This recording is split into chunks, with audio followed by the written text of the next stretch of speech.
Because you've always taken such charge.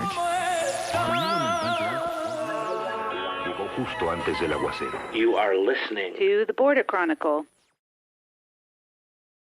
Hi, welcome to the Border Chronicle podcast. I'm Melissa Del Bosque, co-founder, along with Todd Miller, providing you with independent news, culture, and context from the U.S.-Mexico border.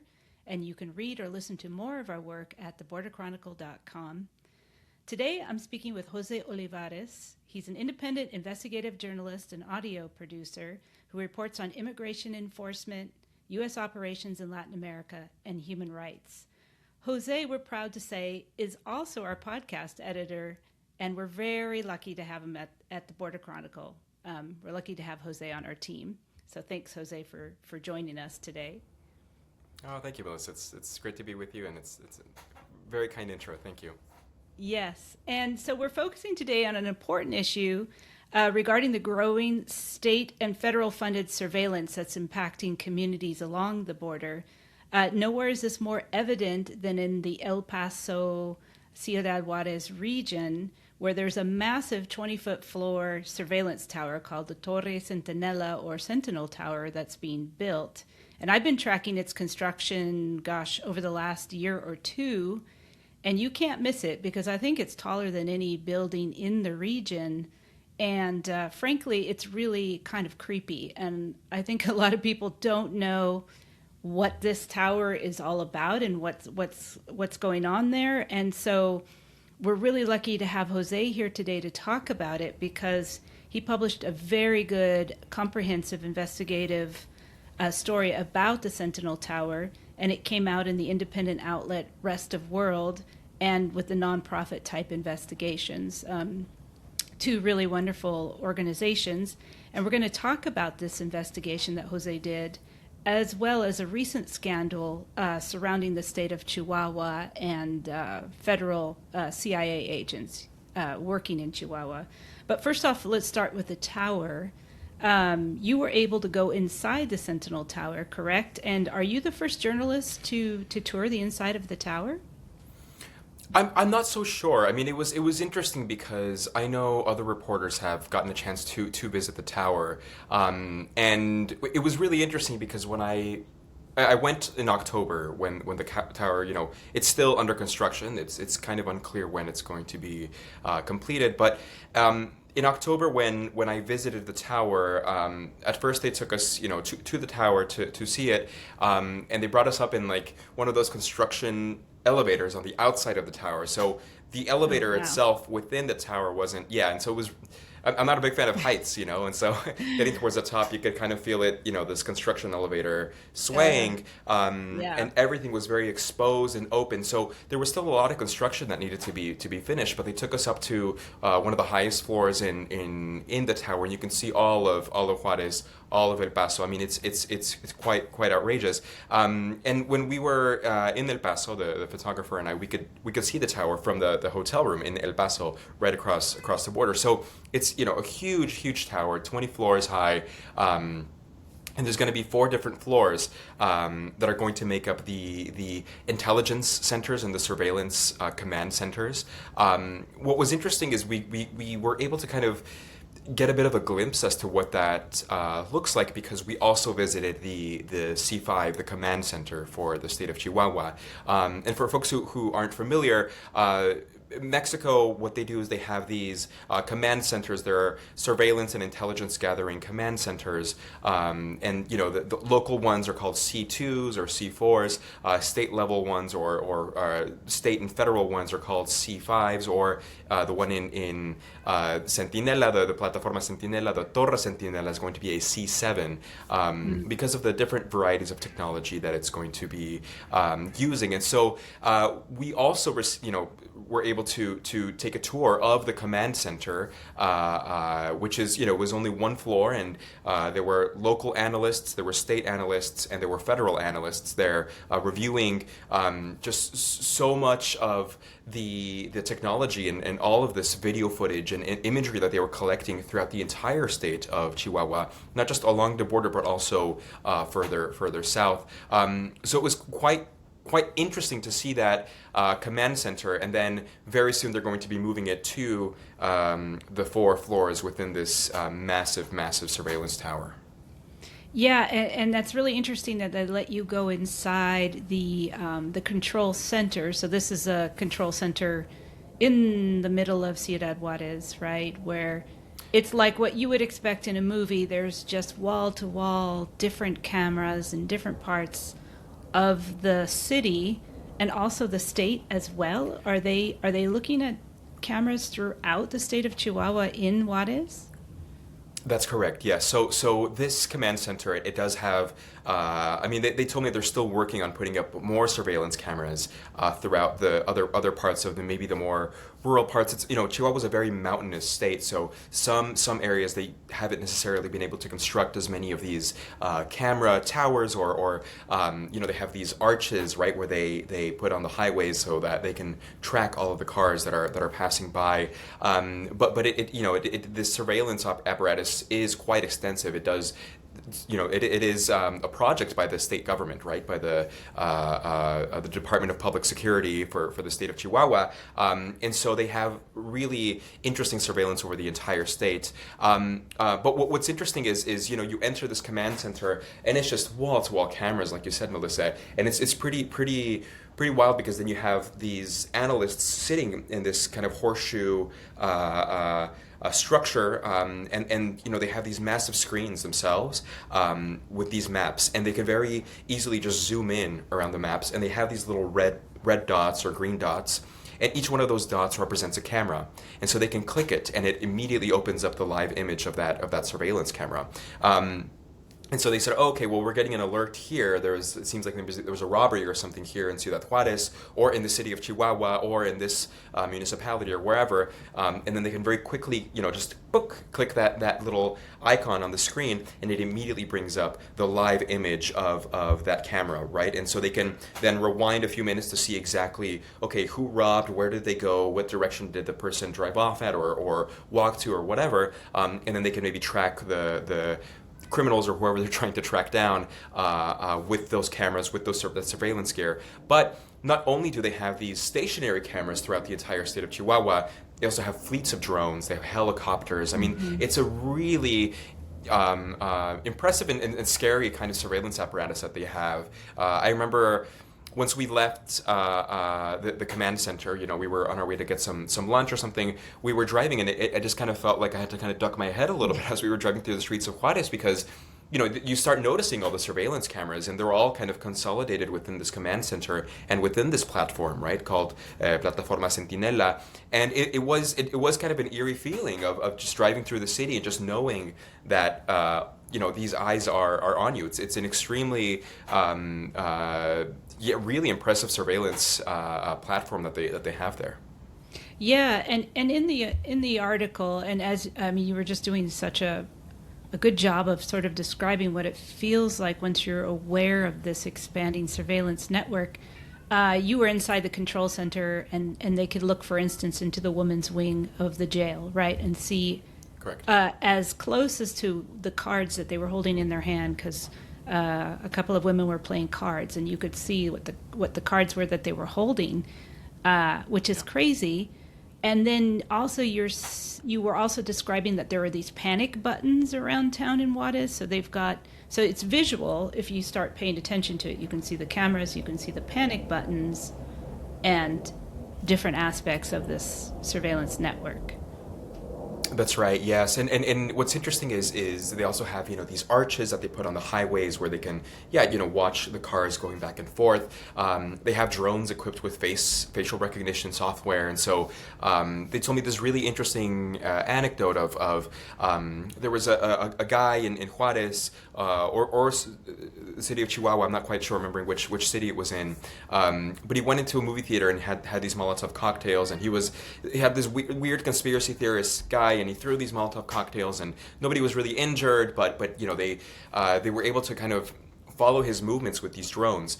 And there was one drone that was they kind of figured out where his home was, and they had one drone that was just stationed above this guy's house or apartment, just surveilling the area. And they were able to identify him because he stepped outside to smoke a cigarette. And the face recognition software embedded in this drone was able to very quickly recognize who this person was.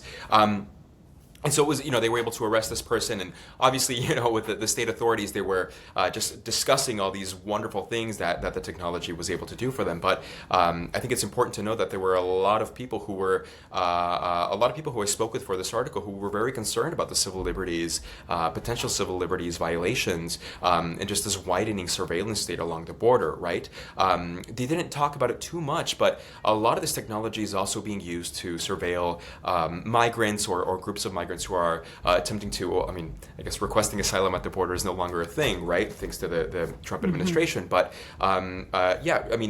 migrants and people who are attempting to reach the United States, they're very much using this technology to surveil migrants as well, and also potentially arrest them and place them in deportation proceedings from Mexico, right? But I think what's really interesting about this is that the officials were very proud to kind of tell me about how a lot of this intelligence, a lot of the data, a lot of the video that they're accessing with this massive surveillance apparatus, they're very gladly sharing it with the United States government. Not only are they sharing it with U.S. federal government agencies, but they also have memorandums of understanding and very close partnerships with the state of Texas, with Governor Abbott's office, and they're very much involved in this intelligence sharing thing, but also with local police in El Paso, local sheriff's office in El Paso, and also some local officials in New Mexico. And so it's this kind of cross-border surveillance system that's taking place, that a lot of it is originating from Mexico, from Mexican authorities. Yeah, that's very interesting, and I want to get more into the privacy concerns and sharing this data with the U.S., but first I want to talk a little bit more about what this network looks like. So these drones, are they small drones? Can you see the drones flying around Juárez? What do they look like? Yeah, it's really interesting. I think they weren't showing us the drones. I think some of the things I think they tried to reserve, and I know with the story, what was interesting is I was trying to access a bunch of different documents and a lot more information about what exactly the surveillance technology looks like, how is it used, how has it been used, how much are state officials throughout Mexico paying for this type of technology, including in the state of Chihuahua, and in the state of Chihuahua they blocked those requests. They said, for public security and national security reasons, we can't give you the access to that information. But from my understanding is they have certain fleets of drones. I don't remember exactly how many drones, but it was a pretty outrageous number that are just patrolling the entire state. Right? They're very advanced drones. I'm not sure if they look like the military Predator drones where they're surveilling, or if they're smaller, or if it's a combination of both. Right? It's a little bit unclear. But it is pretty amazing that they're able to equip these very high definition cameras onto these drones to do the facial recognition software, to use that, or also to surveil different streets and be able to track people in the streets throughout the city of Juárez or the city of Chihuahua or throughout the other parts of the state. Yeah, and so this command center that's right now just one story in the middle of town is going to move to this tower. And you were saying it's going to be four floors are going to incorporate this command center. In this 20-floor tower, what are the rest of the floors going to have on them? Do you have any idea? Yeah, so I know maybe they're going to use a good portion of it for servers, for wires, for technology, all of that to kind of house the massive amounts of intelligence. Because these are hundreds and hundreds and hundreds, thousands of cameras throughout the entire state of Chihuahua. So they need a lot of processing power, right? So a number of the floors are going to take up servers in order to store a lot of this data. A lot of it is also going to be just administrative offices for the other other entities without the, or offices for the Secretaría de Seguridad Pública, the Department of Public Security for the state, and also, a parking lot, things like that. And so it's going to be, 20 floors, but the top 4 floors are going to be the intelligence floors. One of them is going to be the floor where they're, reviewing 911 calls that are coming in from different parts of the state, and dispatching law enforcement or sometimes even ambulances and things like that throughout different parts of the state.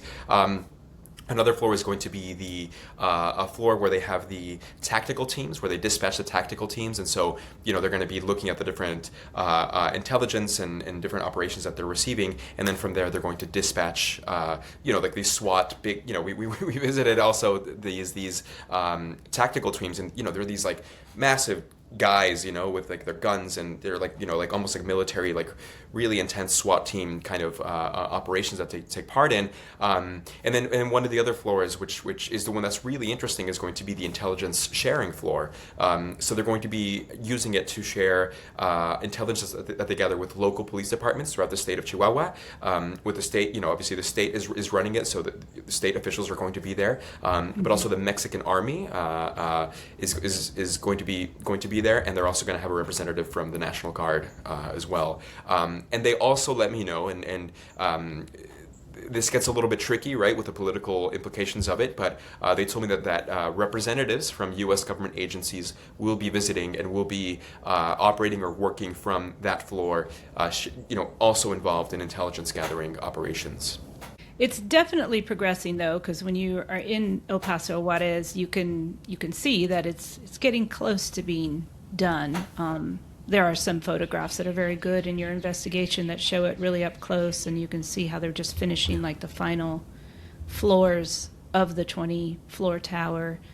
A really interesting thing about your investigation is that private citizens in Juárez are linking their security cameras to this command center, I guess with the promise of improved, increased safety, right? Because Ciudad Juárez has had real issues over the last 2 decades with violence. It's been, designated as one of the most insecure places in Mexico, and at one time in the world, with the number of homicides and violence. So I am assuming that residents are really engaging in this trade-off of their privacy with the hope that they're going to have improved security. But is that happening? Is there improved security for people with this command center? I mean, it's very unclear, right? I mean, I think what we've seen within the past 2 decades, especially with the launch of the drug war, the Mexican drug war in 2006, is that this hyper-militarization, just really strong enforcement and the use of Mexican security forces to combat organized crime has only led to more and more danger and criminal groups splintering and leading to frankly disaster and more violence, right? And so Juárez is really interesting, right? Because you get to Juárez and Loya, the Secretary of Public Security, he talks about all these accomplishments that they've had in the city, about how much more safe it is, etc. But then at the same time, I remember we were sitting at a lunch. And the PR guy who was working for the secretary, the Secretary of Public Security, he runs out and he comes back in and he's like, kind of stressing out with this phone call. I ask him, I was like, well, what's going on? He says, oh, well, yesterday there was a huge gunfight, in one of the mountains here in the state of Chihuahua, and they killed 4 of our officers, but then we were able to find the perpetrators. And I don't know what he meant by that. I don't know if they were able to locate them with the drones and then arrest them, or if they were able to kill the people who had shot the four officers. But But I mean, I think the state of Chihuahua is such a huge state, right? Ciudad Juárez is such an important, place, to cross the border into the United States that I think, conflicts are always going to be happening in Ciudad Juárez, right? And especially, I think, as drug consumption continues in the United States and, elevated militaristic, United States government intervention, and when all of these things continue to happen, I think the amount of violence is not necessarily going to reduce, right? I think criminal groups are just going to continue to be splintered, and conflict is just going to continue. Now, I think what's interesting is that maybe civilians in Juarez feel a sense of peace by connecting their personal cameras or their business cameras to the Sentinela platform, right? But also then it brings up the question of, well, what are the privacy concerns, right? Any analyst can, sitting in the command center, can then zoom into the street and click on the camera that is maybe outside of your home and on the street or on your business, activate it, and then afterwards you'll get a brief email from the Department of Public Security saying, hey, by the way, we activated your camera at 2:30 p.m. on Tuesday, just letting you know. But then the question is what kind of oversight is taking place so that technology is not being abused, that it's not taken advantage of, right? I think what's interesting is there are certain examples of how these types of command centers were used for really tragic and horrific acts, right? I mean, I think the one of the most important cases in Mexico within the past 20 years when it comes to the question of the drug war was the Ayotzinapa case, right? In which 43 students in the state of Guerrero were disappeared, right? They were forcibly disappeared. It later was revealed that the military was involved, that local officials were involved, and that they were collaborating with organized crime groups there in the state of Guerrero. But what was interesting, but was also revealed in these investigations, is that the students that night, the night that they were disappeared, they were being surveilled by the C5 command center in the state of Guerrero, right? And so these students were being tracked, and then 43 of them were forcibly disappeared, right? I think, we can look at these examples, and I think a lot of civil rights people, and advocates and people working in the space in Mexico look at the Ayotzinapa example and countless other examples as well. And point and say, maybe this type of technology, this type of surveillance technology, while violence continues to exist in this way, maybe it's not such a great idea.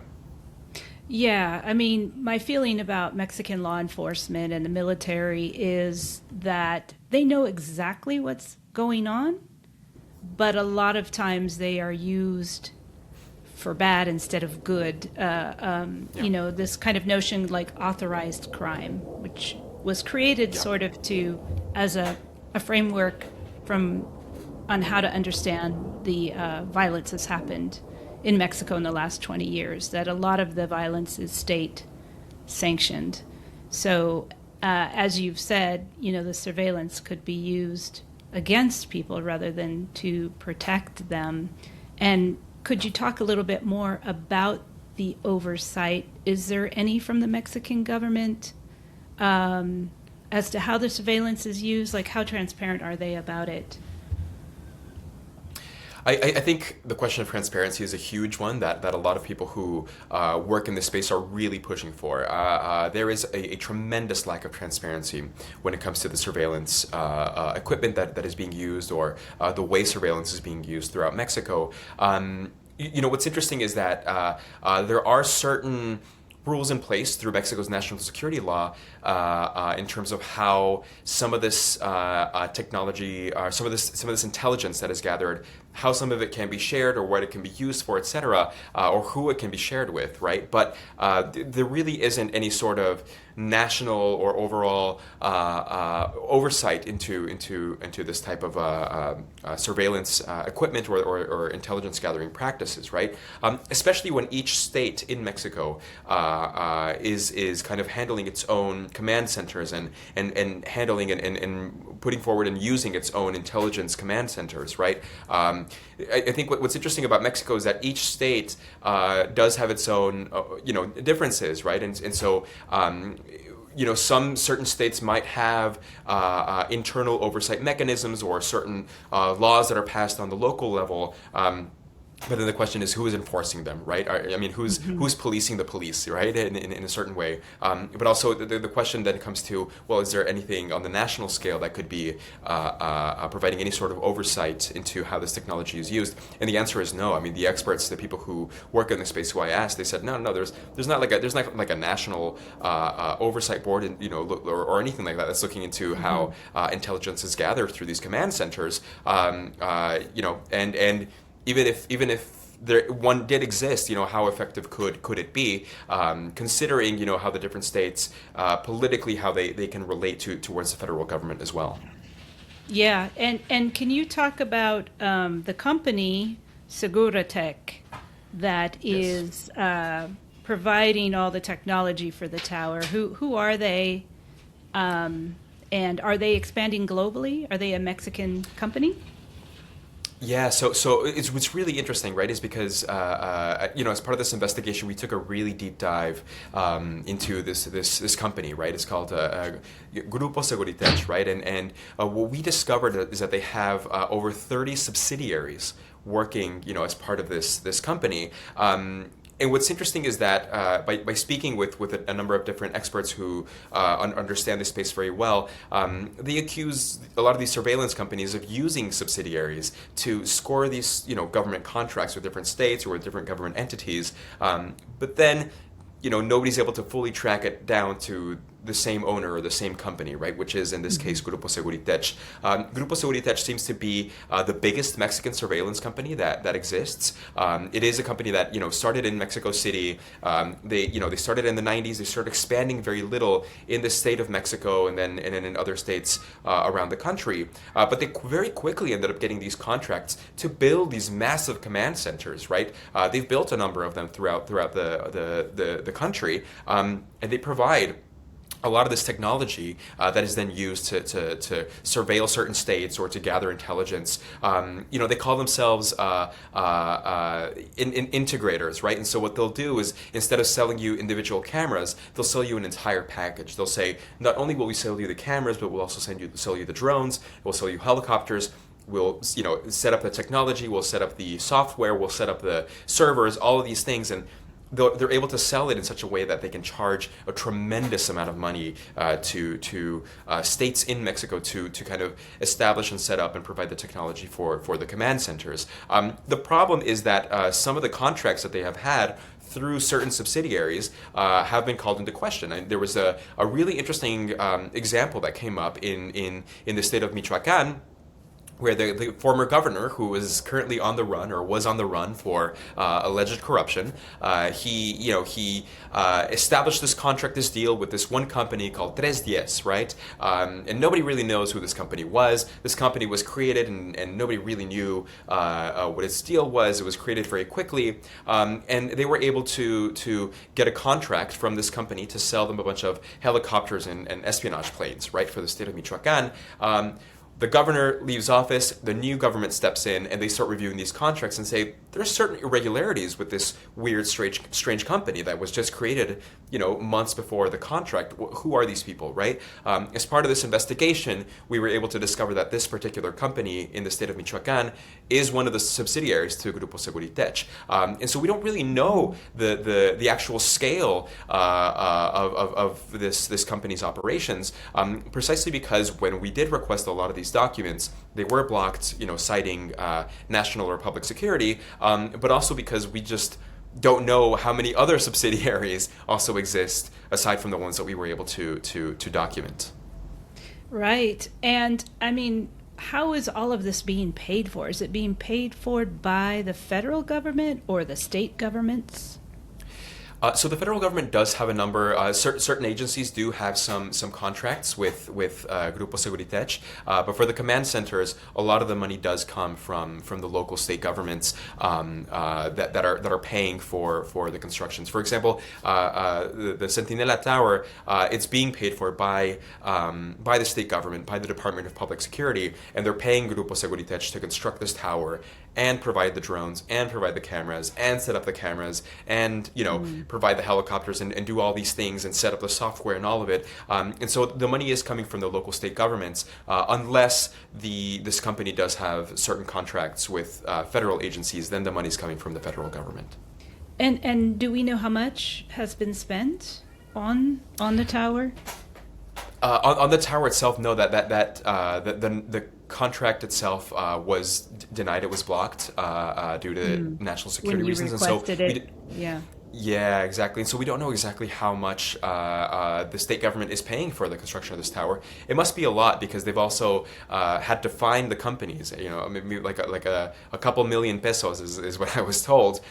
So the company has had to pay the state government a couple million pesos for certain delays or for certain problems that they've had in the construction of this tower. And so it's very unclear. I would like to find out how much the state government of Chihuahua is paying to construct this massive command center. But yeah, unfortunately, they did block our requests for any sort of contracts for the tower construction. Yeah, and so let's talk about how this impacts El Paso. And El Paso, too, has a big joint task force center with a lot of intelligence gathering that I know they share with Mexico. I don't know, have you heard how that joint task force in El Paso might work with the one in Juárez? So it's a little bit unclear, right? I think what's interesting is this El Paso kind of surveillance center, EPIC, right? I think is one of the ones that yeah. Right. Yeah, it's really interesting. I mean, it's a little unclear how the coordination or collaboration is going to go. I know when they first began the construction of this tower, U.S. officials, particularly in El Paso, were like, hold on a minute, this is a massive tower and you can see right into our downtown. Like, what is happening here, right? And so officials from the U.S. came to Mexico and they were able to view the tower, and they showed them the flashy technology and the command center and all of it. And U.S. officials, from the State Department said, okay, yeah, all good, continue building the tower, right? What's been interesting is that the consulate from in Ciudad Juárez, they told me, they said, we collaborate, we work, we share intelligence. Yeah, of course, and we follow all the rules, and we do share intelligence with the Department of Public Security in Chihuahua. And so it's we're not doing anything wrong. Of course, it's all good, right? But what's interesting is that a lot of the intelligence sharing that I was told about when I was in Juárez, kind of speaking with the officials there, a lot of it didn't necessarily seem to be a little bit informal, right? So maybe certain officers within the state of Chihuahua know certain officials, within CBP or within the HSI or the DEA or the FBI or the ATF. And they maybe, have informal communication with them to track certain people or, find, do a number of operations, right? So what's interesting is that they told me about this this operation that they call the Operativo Espejo, right? The mirror operation, which is where officials from the Secretariat or the Department of Public Security in Chihuahua and Border Patrol officials on the respective sides of the border, they just race up and down the border just trying to catch any sort of migrants that exist there, right? And so it's like, the two officials on the two sides of the border are mirroring each other. But there's also been certain examples where, there was one man, I think from Ciudad Juárez, he was an older gentleman who likely had maybe some dementia or Alzheimer's or was struggling. He got in his car and he drove away from his home, and his family couldn't find him. And so they were tracking him down. They finally contacted the police, and then officials within the Department of Public Security in Juárez, in Chihuahua, they were able to quickly call up their counterparts, their CBP counterparts, and they were able to review footage from the bridge crossing into El Paso, and they found out that this older gentleman had crossed the border into El Paso, and they were able to track him down and bring him back to his family. And so a lot of these types of operations, may not necessarily be everything is signed and everything is above board. I think what's interesting is that they have, obviously, Ciudad Juárez and El Paso, it's pretty much the same city, just divided by the border. So I think a lot of the information sharing that is taking place is also a little bit informal, which could potentially lead to political implications, especially in recent weeks after the Mexican government started calling out certain operations within the state of Chihuahua. Yeah, and I think that's a very good segue into this recent scandal about two CIA agents being killed in Chihuahua, and the federal government in Mexico saying they didn't know about this operation with the CIA in Chihuahua, that it was a state-run operation. And I think the Attorney General for Chihuahua just resigned over this scandal. I know you've been looking into this. Is Chihuahua, and obviously the governor of Chihuahua is of the opposition party, right, to Morena, to Claudia Sheinbaum, the president's party. Is Chihuahua being especially aggressive in its security agreements with the U.S. and kind of just doing its own thing, or is the federal government more aware than we know? I would argue that I think the federal government is probably more aware than we know. Who knows if it's going directly to Los Pinos, to Sheinbaum, right? But I think the federal government does have certain knowledge of how much intelligence is being shared, or how much is happening in collaboration with the U.S. government. Precisely because, in this, at least some federal government officials do, right? Because at least in the command center and the intelligence centers, you have members of the National Guard and you have members of the Mexican Army who are working in these intelligence and command centers, who know about these types of operations that are taking place, most likely, right? What's been interesting to see about the CIA scandal, right, and for listeners who may not know, these two, this kind of came to light when the U.S. government announced that two members of the Mexican, two members of the U.S. embassy died in the state of Chihuahua. Some reporters were able to find out more information, and they found out that it was two CIA officials who were working with the CIA in collaboration with the Attorney General's office in the state of Chihuahua. They went to decommission a methamphetamine lab, one of the biggest meth labs in the state's history, and when they were returning from this operation, it seems like the car that had two Mexican officials and two CIA officials kind of fell off the mountain or fell off a cliff or something, crashed, exploded, and the four of them died, right?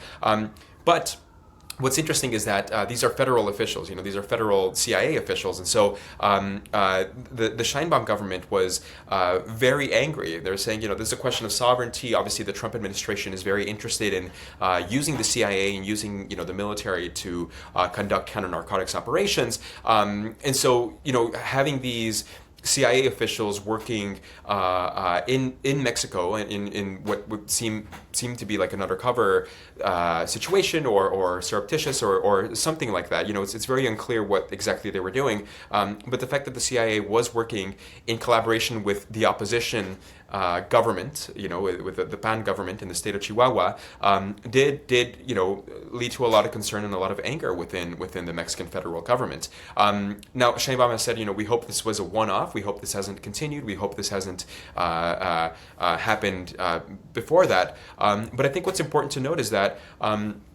the state government in Chihuahua has been collaborating for years. They were very proudly telling me, when I was visiting the tower last October, telling me about all these operations that they did, or intelligence sharing operations that they did with U.S. government agencies. And I think what's interesting is that they're kind of splitting hairs. They're saying, whoa, okay, hold on. Maybe they're not, maybe DEA agents aren't on the ground with us conducting operations, but we are sharing intelligence. Maybe HSI isn't on the ground with us to track down XYZ people, but we are sharing intelligence. However, the Mexican national security law says that any foreign official needs approval from the federal government to work with any sort of Mexican official. And so it's led to a lot of political conflict and a lot of political discord right now. And I think what's interesting is now under the Trump administration, right, when you have the PAN government in the state of Chihuahua, they seem to be wanting to cozy up, right? They've already cozied up to Governor Greg Abbott in Texas, right? Why not cozy up now to the Trump administration and to federal agencies that are doing this type of work for the Trump administration, right? It's kind of unclear what's going to happen, but I think it's been a really interesting past few weeks when it comes to U.S.-Mexican relations.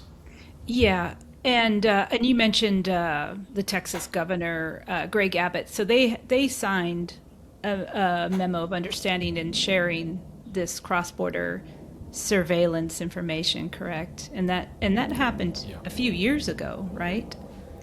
Yeah. So it's that's a very public memorandum of understanding. It's on the Texas government website, and it's in English and in Spanish. You can see their signatures. And what was interesting is when that was signed, the governor of the state of Chihuahua, she said, okay, well, thanks to this agreement, now Texas is going to have eyes on this side of the border, right? Which is very revealing as to exactly how they view this type of surveillance technology as well. Yeah, and I mean, the CIA being involved in Mexico is not anything new, correct? I mean, the scandal really is this backdrop of the Trump administration being very unpopular and also constantly saber-rattling about invading Mexico, and President Sheinbaum having to keep up this very careful balance between, extraditing drug lords, doing more anti-drug operations, and keeping the Trump administration at bay so they don't send in more military into Mexico or start doing, drone attacks or something like that on, drug lords in the mountains. That's right. Yeah. What's interesting is, Sheinbaum's base of support is very I don't want to say nationalistic in a very in such a negative way, but they are very much a nationalistic support base for her, right? And so she also has to kind of appeal to her base and kind of show that we're going to stand up against any sort of U.S. government intervention, and where the U.S. is going to respect our sovereignty, etc. But it's true. I mean, the CIA has been working in Mexico for a long time. Since the agency was founded, right? I mean, I think it's there's been a number of books that have been written about the CIA's operations in Mexico. A lot of it was in the mid 20th century had to do with kind of combating any sort of threat of leftist or Soviet or Cuban kind of influence in Mexico. Right. I've heard in recent years a lot of it, especially under maybe the Obama, Trump, Biden, first Trump and then Biden years, maybe a lot of the CIA work had to do with kind of being careful with Chinese or Russian kind of influence in Mexico. But now we're seeing the Trump administration very explicitly kind of talk about how he wants to be using the CIA or how they actively are using the CIA for counter-narcotics operations in Mexico. And I think what's interesting is that we have seen a number of operations that have been, I don't know if successful is the right word to use, but that have taken place in Mexico with CIA intelligence or CIA information. Reuters did a really fascinating story last year, kind of revealing a lot of information about how the CIA has been operating in recent years in Mexico. And they very much revealed that in the Mexican Army and in the Mexican Navy, the CIA has vetted units, right? And these are units where they take a select number of people, they train them, and then they kind of bring them back to their these Mexican agencies, right, or the Mexican Army and the Mexican Navy. But these vetted units are the ones who are vetted and trained by the CIA to receive a lot of this intelligence and are able to conduct a lot of these really intense operations. But I think what's interesting to note is that during the Genaro Garcia Luna trial, back in 2023, Genaro Garcia Luna was Mexico's security minister, from 2006 to 2012. He was known as the architect of the drug war. He launched the drug war in Mexico. Very close relationship with the United States government. He was then tried and convicted for working with the Sinaloa cartel in Mexico. But during that trial, it was revealed that the Department of Public Security in Mexico, in between those years, 2006 and 2012, also had another vetted unit from the CIA within the Department of Public Security. And so this goes back years. This type of collaboration does go back years. Obviously, it really enhanced a lot in 2006 after the Mexican drug war was launched. But I think Sheinbaum is in a tricky situation of how much to collaborate with the United States government in terms of these counter-narcotics operations to kind of not prompt any sort of more or aggressive interference by the Trump administration, but also how she can keep, appealing to her base, which is very nationalistic and very much set on, respecting Mexican sovereignty. Yeah, no, that totally makes sense. And thank you so much for speaking with us today. This has been super interesting. So what are you looking for next with regards to the Sentinel Tower? I guess we're waiting for when it opens, right? And a question for folks in El Paso. And I mean, the cameras that the Sentinel Tower is monitoring people through are placed all around the city of Juárez, right? There's not going to be like cameras on the tower looking into El Paso, are there? Or it's very unclear. I'm not sure, but that is something that the State Department people were concerned about when they were first constructing the tower. Because they're like, what are you going to be like looking at people's ATM usage in downtown El Paso? Like what's going to happen? And so that was really interesting. And so it's unclear, but that was also something that the U.S. government was concerned about when they first started building it. Yeah. Yeah. So we don't have a definitive answer yet. Yet. Yeah. Okay, we're counting on you, Jose, to get to the bottom of things. We'll see. No pressure. I appreciate it. Yeah. Well, thank you so much for joining us today. I really, really appreciate it. Hi, Melissa. Thank you so much. It was an honor. Yeah, I really, really appreciate it. Thank you so much.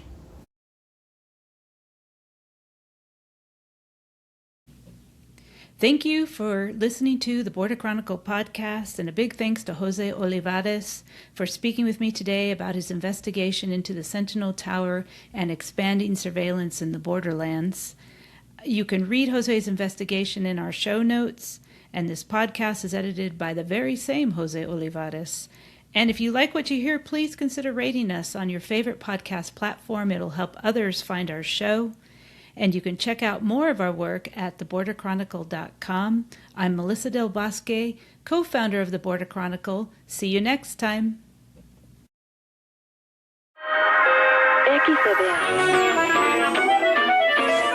Because you've always taken such charge.